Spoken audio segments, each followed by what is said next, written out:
What if everything you think you need for security is actually the very thing that makes you vulnerable? Picture it: bunkers buried deep underground, stockpiles of food and water, backup generators stacked on top of backup plans. It all feels so safe, it looks prepared. But what if, in this desperate attempt to protect ourselves, we've only built a fragile, gilded cage?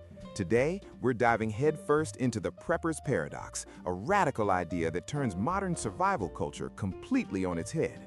Because as we look toward the future, true security may not come from what you own, but from what you can prove you can live without. This is Sketch Scare. Let's begin.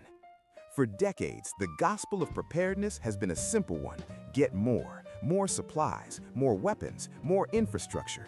We imagine underground bunkers stocked for years, entire rooms filled wall to wall with canned goods, and complex interlocking systems designed to outlast any collapse. But here's the uncomfortable truth that no one wants to admit. Every single layer of protection you add is just another potential point of failure.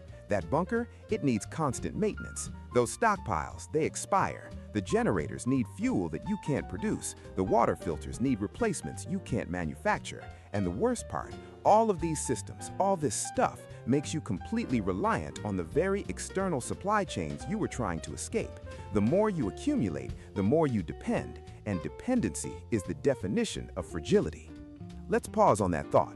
If this breakdown is resonating with you and you want more deep dives into survival psychology and the hidden risks we ignore, make sure you're following Sketch Scare wherever you get your podcasts. And take a second to think, what does the word security truly mean to you? All right, let's get back to it. Here is the paradox laid bare. The harder you try to secure yourself with things, the more tragically exposed you become. Those large stockpiles don't just offer peace of mind, they attract desperate eyes. Your fixed, fortified location can be scouted, discovered, and overrun. And those complex systems you spent a fortune on, they are brittle. They are designed for a world that works, and they will fail under the immense stress of a world that doesn't. And when one critical component breaks, it's not a minor inconvenience. You don't just lose a little comfort, you lose everything all at once. This is where minimalist off-grid living flips the entire script. It stops asking the question, how much can I possibly store? And instead forces you to answer a much more powerful one: how little do I actually need to survive and thrive? And don't mistake this for deprivation. This isn't about suffering for the sake of it. Minimalist security is about something far more potent: pure adaptability. Think about it. If your shelter is simple, you can repair it yourself with what's on hand. If your needs are few, they are infinitely easier to meet day in and day out. If your systems for water, food, and energy are small and local, they are incredibly difficult to disrupt on a mass scale.